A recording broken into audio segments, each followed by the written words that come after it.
ఏపీలో పేదల సొంతింటి కల నెరవేరింది. రాష్ట్రంలో సొంత ఇల్లు లేని పేదలకు ఇల్లు నిర్మించి ఇస్తామని ఎన్నికల్లో ఇచ్చిన హామీని కూటమి ప్రభుత్వం నెరవేరుస్తోంది. అధికారంలోకి వచ్చిన 17 నెలల వ్యవధిలోనే రాష్ట్ర వ్యాప్తంగా 3 లక్షల ఇళ్ల నిర్మాణాలను పూర్తి చేసి లబ్ధిదారులకు అప్పగిస్తోంది.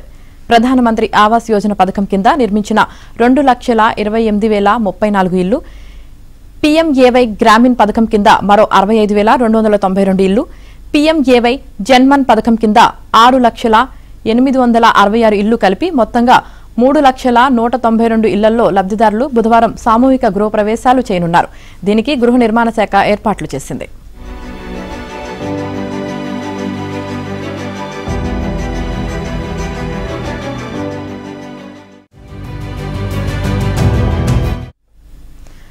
అన్నమయ్య జిల్లా రాయచోటి మండలం దేవగుడిపల్లి గ్రామంలో ఏర్పాటు చేసిన ప్రత్యేక కార్యక్రమానికి సీఎం చంద్రబాబు ముఖ్య అతిథిగా హాజరై లబ్ధిదారులతో సామూహిక గృహప్రవేశాలు చేయించి ఇంటి తాళాలు అందిస్తారు. అక్కడి నుంచే రాష్ట్ర వ్యాప్తంగా ఆయా జిల్లాల్లో పూర్తి చేసిన ఇళ్లను సీఎం వర్చువల్ గా ప్రారంభిస్తారు.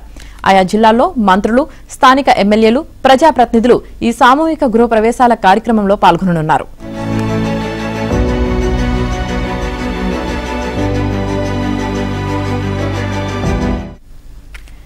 సీఎం చంద్రబాబు బుధవారం అన్నమయ్య జిల్లాకు రానున్నారు.